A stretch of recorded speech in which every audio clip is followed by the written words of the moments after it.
Voter പട്ടികയിൽ ക്രമക്കേടുണ്ട്. Voter പട്ടിക സമയത്ത് കിട്ടുന്നില്ല. വാർഡ് വിഭജനത്തിൽ തന്നെ പരാതിയുണ്ട്.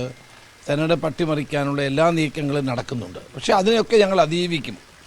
അത് ഏതെല്ലാം തരത്തിൽ കൃത്രിമം കാണിച്ചാലും ഇത്തവണത്തെ പഞ്ചായത്ത് തെരഞ്ഞെടുപ്പ് 2010 ആവർത്തനമായിരിക്കും. 2010 UDF ഏറ്റവും വലിയ വിജയമുണ്ടായത്. അന്ന് ഞാൻ KPC പ്രസിഡൻ്റായിരുന്നു. ആ വിജയം തന്നെ ഇത്തവണയും ഉണ്ടാകും. കാരണം ജനങ്ങൾ ഈ സർക്കാരിനെ മടുത്തിരിക്കുന്നു. ജനങ്ങൾ ആഗ്രഹിക്കുന്ന ഒരു സർക്കാർ പോകണമെന്ന്.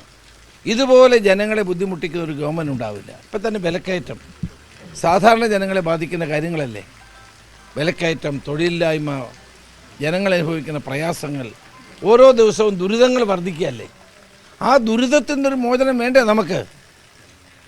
ഈ ദുരിതങ്ങളിൽ നിന്ന് കേരളത്തിനൊരു മോചനം വേണ്ടേ? ജനങ്ങൾക്കൊരു മോചനം വേണ്ടേ? അതാണ് ജനങ്ങൾ UDFനെ പിന്തുണയ്ക്കുന്നതിന് കാരണം. മാറ്റം അനിവാര്യമാണ്. ആ മാറ്റം ഉണ്ടാകും, ഒരു സംശയവും വേണ്ട. അത് പഞ്ചായത്ത് തെരഞ്ഞെടുപ്പിലൂടെ പ്രതിഫലിക്കും.